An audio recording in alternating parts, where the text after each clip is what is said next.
Efsaneler, tarihin unuttuğu veya aklın açıklayamadığı boşlukları doldurmak için vardır. Bazı insanlar o kadar büyük, o kadar gizemli ve o kadar güçlüdür ki, insanlık onların kökenini açıklamak için efsanelere sığınır. Onları yarı tanrılara, yarı canavarlara veya yarı cinlere benzetirler. Peki ya bu efsanelerden biri, tarihin en kutsal metinlerinden birinde, bizzat Allah'ın kelamında kendine yer bulmuşsa?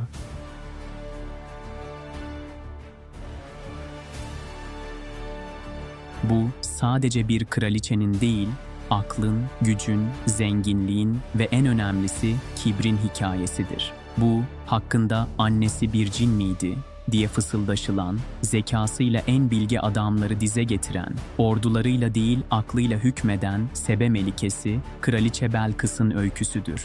Bu, onun kendi küçük ama mükemmel dünyasının hiç tanımadığı bir peygamber kral tarafından nasıl alt üst edildiğinin, güneşe tapan bir aklın, güneşin de yaratıcısıyla nasıl tanıştığının ve bir hüdhüd kuşunun kanatlarında gelen bir mektupla başlayan, cinlerin taşıdığı bir tahtla devam eden ve insan aklını zorlayan kristal bir köşkün sırrıyla nihayete eren, o unutulmaz iman yolculuğunun tüm detaylarıyla anlatısıdır. Hazırsanız zamanı geri saralım ve bir kraliçenin bildiği tüm gerçekliğin ötesindeki o ilahi kudretle yüzleştiği o akıl almaz imtihanına adım adım tanıklık edelim.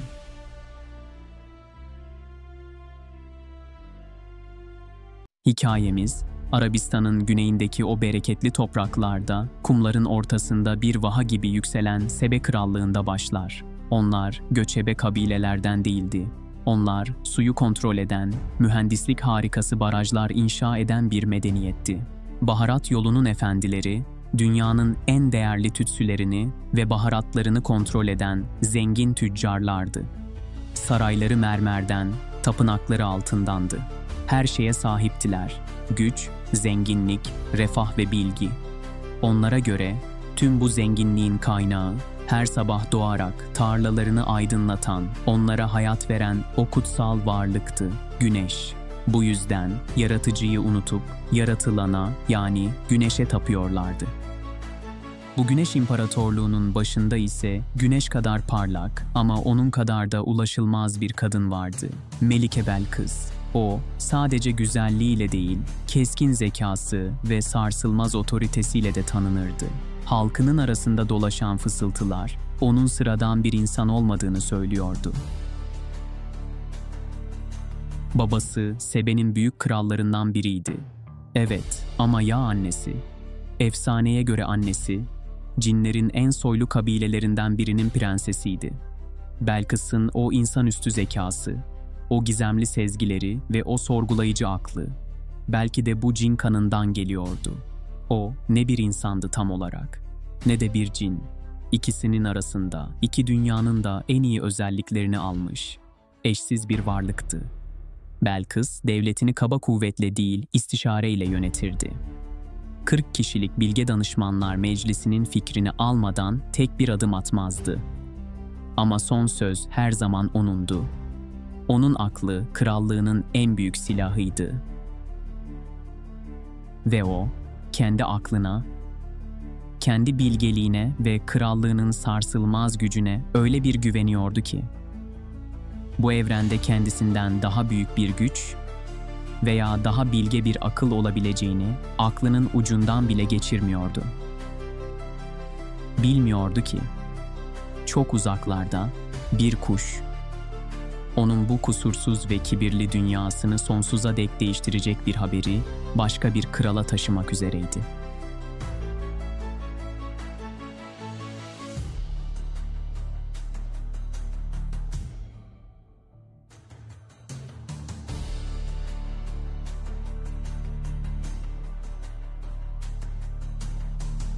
Binlerce kilometre kuzeyde, Kudüs'ün kalbinde, tarihin gördüğü en kudretli ve en farklı hükümdar, Peygamber Kral Hazreti Süleyman sabah teftişini yapıyordu. Onun ordusu hiçbir kralın hayal bile edemeyeceği bir orduydu. En sadık insan askerleri, Rüzgar gibi hızlı, ateş gibi yakıcı cinlerden oluşan taburları ve gökyüzünü bir bulut gibi kaplayan kuşlardan oluşan hava kuvvetleri, her şey ilahi bir nizam içindeydi. Ancak o gün, o kusursuz düzende bir eksiklik vardı. Hazreti Süleyman, kuşları teftiş ederken, en önemli istihbarat ajanlarından, en uzak diyarlara gidip haber getiren o küçük ama zeki kuşun, Hüdhüd'ün yerinde olmadığını fark etti.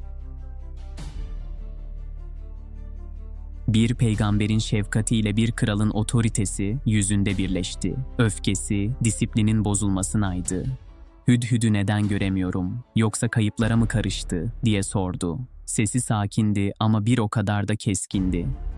Eğer bana bu yokluğunu açıklayacak apaçık ve geçerli bir delil getirmezse, ya ona hayatı boyunca unutamayacağı şiddetli bir ceza vereceğim ya da onu kesinlikle keseceğim. Onun krallığında izinsiz iş yapmak en büyük suçlardan biriydi. Çok geçmeden küçük Hüdhüd kanatlarında uzak diyarların tozunu taşıyarak geri döndü. Kralının öfkesinin farkındaydı ama getirdiği haberin büyüklüğüne güveniyordu. Saygıyla kralının önünde durdu ve o tarihi raporunu sunmaya başladı. "Ey kralım, ben senin ilminin bile kuşatmadığı bir şeyi öğrendim. Sana Sebe diyarından asla şüphe duymayacağın kadar kesin ve çok büyük bir haber getirdim. Ben orada onlara hükümdarlık eden bir kadın buldum. Bir hükümdarın sahip olabileceği her şey ona verilmiş ve onun tarif edilemeyecek kadar büyük, muhteşem bir tahtı var." Hüdhüd bir an duraksadı, asıl önemli habere gelmişti. Fakat ben, onun ve kavminin her şeyin yaratıcısı olan Allah'ı bırakıp körü körüne güneşe taptıklarını gördüm. Anladım ki şeytan onlara bu yanlış amellerini çok güzel ve mantıklı göstermiş, böylece onları hakikatin yolundan tamamen saptırmış. Göklerde ve yerde gizli olan her şeyi bilen, sizin gizlediklerinizi de açıkladıklarınızı da bilen Allah'a secde etmeleri gerekirken onlar bir yaratılmışa secde ediyorlar. Bu bir istihbarat raporundan çok bir davetçinin feryadıydı. Hazreti Süleyman'ın yüzündeki öfke yerini derin bir tefekküre bıraktı. Bu küçük kuş ona peygamberlik görevini hatırlatmıştı. Sakin bir sesle, "Bakalım doğru mu söyledin, yoksa yalancılardan mısın, göreceğiz," dedi. Ardından o meşhur, kısa ama medeniyetleri karşı karşıya getirecek olan mektubunu yazdı. "Rahman ve Rahim olan Allah'ın adıyla, bana karşı büyüklük taslamayın ve Müslümanlar olarak, teslim olarak bana gelin." Ve Hüdhüd'e emretti. "Bu mektubumu götür, onların önüne bırak. Sonra kenara çekil ve bekle, bakalım ne tepki verecekler, nasıl bir karar alacaklar." Sebe sarayında her zamanki gibi sakin bir gündü. Kraliçe Belkıs, o dillere destan tahtında oturmuş, devlet işleriyle meşguldü. İşte o anda küçük bir gölge sarayın tavanından süzüldü ve bir mektup sessizce önüne düştü. Belkıs, bu garip olayı sükunetle karşıladı. Mektubu aldı, mührünü açtı ve okumaya başladı. Okudukça yüzündeki o kendinden emin ifade yerini derin bir ciddiyete ve şaşkınlığa bıraktı. Bu, daha önce aldığı hiçbir mesaja benzemiyordu. Ne bir tehdit, ne bir ittifak teklifi. Bu, ilahi bir tonda yazılmış, mutlak bir teslimiyet çağrısıydı ve en garibi, Rahman ve Rahim olan Allah'ın adıyla diye başlıyordu. Bu, onun ve halkının taptığı güneş tanrısından çok farklı, çok büyük bir gücün habercisiydi. Bilge kraliçe asla tek başına karar vermezdi. Derhal, krallığının en güvendiği beyin takımını, komutanlarını ve danışmanlarını topladı. Tahtına oturdu, mektubu elinde tutarak o tarihi konuşmasını yaptı. "Ey ileri gelenler, bana çok önemli ve şerefli bir mektup bırakıldı. Mektup Süleyman'dan ve Rahman ve Rahim olan Allah'ın adıyla başlıyor. İçeriğinde ise bana karşı baş kaldırmayın, büyüklük taslamayın ve teslim olarak bana gelin deniyor. Şimdi söyleyin, bu durum karşısında bana ne tavsiye edersiniz? Vereceğiniz karar nedir?" Komutanlarının ve danışmanlarının cevabı bir güç imparatorluğundan beklenecek cinstendi. İçlerinden en cesur olanı ayağa kalktı, kılıcının kabzasını sıkarak, "Ey kraliçemiz, biz çok büyük bir güce ve savaşta karşı konulmaz bir kuvvete sahibiz. Ordularımız her türlü düşmanı ezmeye muktedirdir. Karar senindir. Bize ne emredersen onu yaparız. İstersen savaşır, o Süleyman'a haddini bildiririz," dedi. Bu, bir liderin duymak isteyeceği sadakat ve güç dolu bir cevaptı. Ama Belkıs onlardan daha bilgeydi. Kaba kuvvetin her zaman çözüm olmadığını biliyordu. Yüzünde düşünceli bir ifadeyle meclisine döndü ve kendi stratejisini açıkladı. "Sizin gücünüzden şüphem yok. Ama krallar bir ülkeye savaşla girdiklerinde orayı talan ederler, düzenini bozarlar ve o ülkenin en şerefli insanlarını en aşağılık duruma düşürürler. Bu her zaman böyledir. Ben savaştan önce aklımı kullanacağım. Süleyman'a paha biçilmez hediyelerle dolu bir heyet göndereceğim. Bakalım elçilerim oradan ne gibi bir haberle, nasıl bir cevapla geri dönecekler." Bu dahiyane bir testti. Eğer Süleyman, diğer krallar gibi açgözlü bir fatihse, bu değerli hediyeler karşısında yumuşayacak ve gerçek niyeti ortaya çıkacaktı. Ama eğer o, iddia ettiği gibi, malda mülkte gözü olmayan bir peygamberse, o zaman Belkıs, hayatının en zorlu gerçeğiyle yüzleşmek zorunda kalacaktı. Karşısında ordularla değil, ancak imanla başa çıkabileceği çok daha büyük bir güç vardı. Sebe'nin elçileri, krallıklarının en değerli hazineleriyle dolu sandıklarla günlerce süren bir yolculuktan sonra Kudüs'e vardılar. Ama Hz. Süleyman'ın sarayına adım attıkları an, getirdikleri her şeyin ne kadar anlamsız olduğunu anladılar. Zemin altından, duvarlar mücevherden, hizmetkarlar cinlerden. Gördükleri ihtişam, kendi kraliçelerinin sarayını bir kulübe gibi gösteriyordu. Büyük bir utanç ve şaşkınlıkla hediyelerini peygamber krala sundular. Hazreti Süleyman, onların getirdiği altın yığınlarına ve mücevherlere, bir babanın, çocuğunun getirdiği parlak bir çakıl taşına baktığı gibi baktı. Hafif bir tebessümle ama bir o kadar da kesin bir dille konuştu. "Siz bana bu değersiz mallarla mı yardım edeceğinizi sanıyorsunuz? Bilin ki, Allah'ın bana verdiği peygamberlik ve hikmet, sizin sahip olduğunuz her şeyden kat kat daha hayırlıdır. Bu hediyelerle ancak siz kendi aranızda sevinir, övünürsünüz. Şimdi kraliçenize geri dönün ve ona deyin ki, eğer teslim olmazsa üzerine asla karşı koyamayacağı kadar büyük ordularla geleceğim ve hepsini o topraklardan aşağılanmış ve rezil bir halde sürüp çıkaracağım." Bu mesaj Sebe sarayına bir yıldırım gibi düştü. Belkıs testinin sonucunu almıştı. Karşısındaki adam para ve güçle kontrol edilebilecek biri değildi. Savaşmak intihar demekti. Bilge kraliçe en doğru kararı verdi. Ordularıyla değil, aklıyla ve teslimiyet ruhuyla bizzat kendisi Kudüs'e gidecek ve bu gizemli kralla yüzleşecekti. Belkıs büyük bir mahiyetle yola çıktığında Hazreti Süleyman ona son ve en büyük akıl oyununu hazırlamaya başladı. Meclisindeki insanlara, cinlere ve alimlere döndü ve o meşhur soruyu sordu. "Ey ileri gelenler! O kraliçe ve ordusu bana teslimiyetle gelmeden önce onun Sebe'deki o muhteşem tahtını buraya, benim huzuruma kim getirebilir?" Cinlerin en güçlüsü ve en kurnazı olan bir ifrit öne atılarak kükredi. Sen o tahtından kalkmadan önce onu sana getiririm. Bu işte hem çok güçlüyüm hem de emanetine ihanet etmeyecek kadar güvenilirim." Bu inanılmaz bir hız vaadiydi. Ama o mecliste cinlerin gücünden daha büyük bir güç vardı. İlahi ilim. Yanında kitaptan özel bir ilim verilmiş olan alim bir zat sakince konuştu. "Ben onu sana gözünü açıp kapayıncaya kadar getiririm." Ve Hazreti Süleyman gözünü açıp kapadığında, Sebe'den binlerce kilometre uzaktaki o devasa, altın ve mücevherlerle süslü taht, tüm görkemiyle, sanki hep oradaymış gibi yanı başında duruyordu. Bu, kas gücünün değil, ilmin ve Allah'ın izninin zaferiydi. Kraliçe Belkıs, sonunda Kudüs'e ulaştı ve Hazreti Süleyman'ın huzuruna çıktı. Peygamber kral onu ilk sınavına tabi tuttu.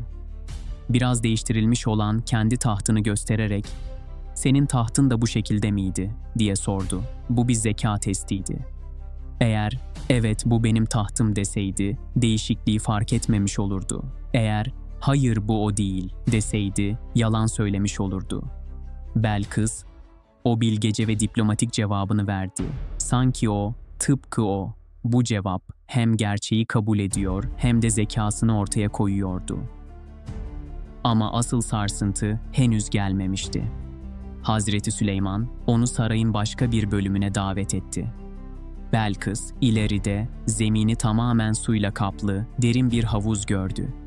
Bir kraliçenin asaletiyle pahalı elbisesinin etekleri ıslanmasın diye içgüdüsel olarak eteklerini topladı.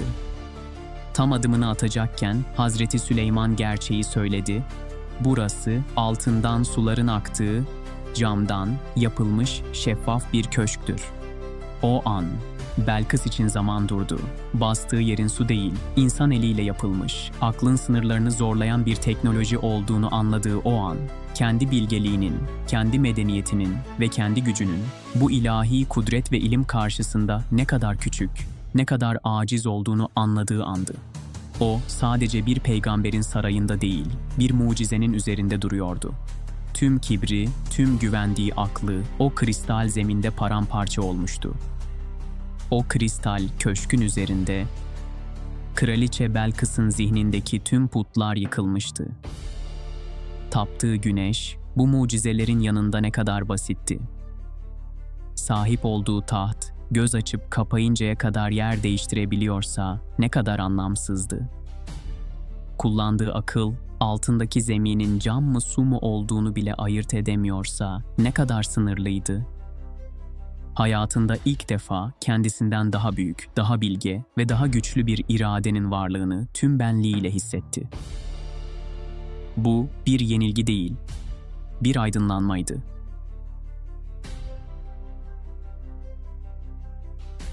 En büyük zafer, acizliğini kabul edip en büyük güce teslim olmaktı. Ve Sebe'nin o mağrur kraliçesi bir zamanlar taptığı güneşe değil, güneşin de yaratıcısı olan o tek ve gerçek sahibe yöneldi. Ellerini açtı ve o tarihi teslimiyet cümlesini tüm samimiyetiyle haykırdı. Rabbim, ben bunca zaman kendime zulmetmişim. Sahip olduklarımla gururlanıp asıl sahibi unutmuşum. Artık ben Süleyman'la birlikte alemlerin Rabbi olan Allah'a teslim oldum. Bu bir kraliçenin değil, bir ruhun secdesiydi. Kraliçe Belkıs'ın kıssası, aklın ve bilgeliğin insanı hakikate götüren en önemli araçlardan biri olduğunu ama tek başına asla yeterli olmadığını gösterir. Gerçek bilgelik, çok bilmek veya çok şeye sahip olmak değil, bilmediklerini kabul etme cesaretini ve kendinden daha büyük bir hakikate teslim olma alçak gönüllülüğünü gösterebilmektir. Onun hikayesi bize en güçlü orduların, en zengin hazinelerin, en keskin zekaların bile bir kuşun getirdiği bir haberle, bir peygamberin samimi bir davetiyle ve altından suların aktığı bir kristal köşkün sırrıyla nasıl imtihan edilebileceğini anlatır. Çünkü bazen insan, hakikate ulaşmak için en karmaşık yolları ararken, belki de basması gereken tek şey, su zannettiği o şeffaf ve billurdan yapılmış zemindir.